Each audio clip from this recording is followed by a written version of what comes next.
میں now comparing our شعوری ذہن کیسے کام کرتا ہے، لاشعور کیسے کام کرتا ہے، اور ہمارا جسم دراصل ذہن کا ایک اظہار ہے۔ جب آپ یہ بات بار بار سمجھتے ہیں تو آپ کو صاف نظر آئے گا کہ حقیقت میں ایسا ہی ہوتا ہے۔ اب ایک لمحے کے لیے سوچیں، جب آپ کوئی خیال اپنے لاشعور پر اثر انداز کرتے ہیں تو وہ ہمارے جسم کی لہروں اور توانائی کو بدل دیتا ہے۔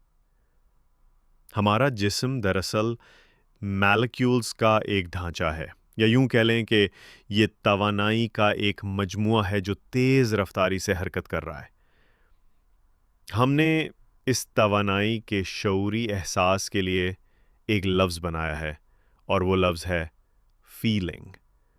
جب آپ کسی سے پوچھتے ہیں آپ کیسے ہیں تو وہ کہتا ہے میں ٹھیک محسوس کر رہا ہوں، یا میری طبیعت اچھی نہیں لگ رہی، یا میں بہت اچھا فیل کر رہا ہوں۔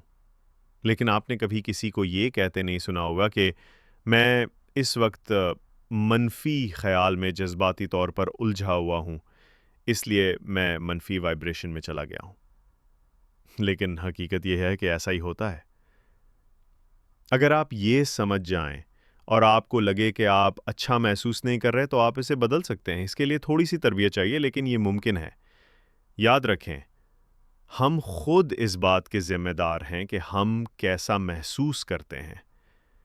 ہم اکثر دوسروں کو اجازت دے دیتے ہیں کہ وہ ہمیں اپسیٹ کر دیں، لیکن ہمیں ایسا کرنے کی ضرورت نہیں۔ ہم ان کی بات سن سکتے ہیں اور کہہ سکتے ہیں یہ آپ کی رائے ہے، لیکن یہ میرے بارے میں درست نہیں۔ اور اس طرح ہم اپنے اندر اپنے بارے میں بہتر خیال رکھ سکتے ہیں۔ یہ بہت ضروری ہے کہ ہم سمجھیں کہ دماغ کیسے کام کرتا ہے اور دماغ اور جسم کا آپس میں کیا تعلق ہے۔ اب بات آتی ہے نتائج کی۔ ہمارے نتائج بدلنے کے لیے ہمیں دماغ کے کام کرنے کا اصول سمجھنا پڑے گا۔ مثال کے طور پر، آپ اپنا وزن کم یا زیادہ کرنا چاہتے ہیں، اپنی توانائی بڑھانا چاہتے ہیں۔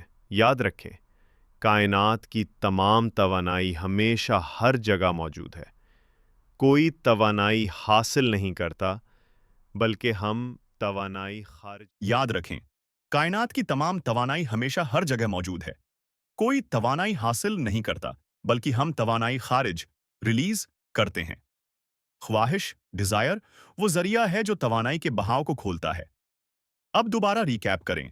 ہمارے پاس شعوری ذہن، کانشیس مائنڈ ہے جو خیالات چنتا ہے۔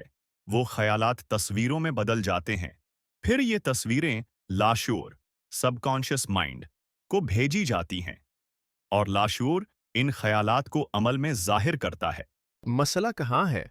مسئلہ یہ ہے کہ لاشعور میں ریجیکٹ کرنے کی صلاحیت نہیں ہے۔ یہ حقیقت اور تخیل میں فرق نہیں کر سکتا۔ جب ہم پیدا ہوتے ہیں تو ہمارا شعوری ذہن تیار نہیں ہوتا، صرف لاشعور کھلا ہوتا ہے۔ اسی لیے بچہ ماحول سے جو سنتا اور دیکھتا ہے وہ سیدھا لاشعور میں چلا جاتا ہے۔ اسی طرح بچے زبان، عادات، سوچنے کے طریقے سب ماحول سے سیکھتے ہیں۔ یہ پروگرامنگ لاشعور میں بار بار کے تکرار سے مضبوط ہوتی ہے۔ اسی پروگرامنگ کو ہم پیراڈائم کہتے ہیں۔ یہی پیراڈائم ہمارے خیالات، رویے، نتائج اور پیسے کمانے کے طریقے کو کنٹرول کرتا ہے۔ اسی لیے بہت سے لوگ سوچتے ہیں کہ کام کرنے سے پیسہ ملتا ہے، حالانکہ حقیقت یہ ہے کہ ہم خدمت کے بدلے پیسہ کماتے ہیں، نہ کہ صرف محنت سے۔ اگر ہم اپنی زندگی بدلنا چاہتے ہیں تو ہمیں اپنا پیراڈائم بدلنا ہوگا۔ یہ پیراڈائم عادتوں کا مجموعہ ہے جو لاشعور میں بار بار دہرائے جانے سے بن چکا ہے۔ اب اگر آپ اپنے پیراڈائم کو بدلنے کے لیے نئے خیالات کو بار بار دہرائیں تو آہستہ آہستہ پرانا پروگرام بدلنا شروع ہو جائے گا۔ مثال کے طور پر ایک افرمیشن ہے، میں شکر گزار ہوں کہ اب پیسہ مجھے بڑھتی ہوئی مقدار میں مختلف ذرائع سے مسلسل مل رہا ہے۔ اگر آپ اسے دن میں 100 بار، 1000 بار، مہینوں تک دہراتے ہیں تو آپ کے ذہن میں پیسے کا تصور بدل جائے گا اور نتائج بھی بدلیں گے۔ یہی اصول کامیاب لوگوں نے استعمال کیا، یہی وجہ ہے کہ ان کی زندگی بدلی، اور یہی چیز باب پراکٹر کی تعلیمات کا مرکز ہے۔ اپنا پیراڈائم بدلیں، اپنی زندگی بدلیں۔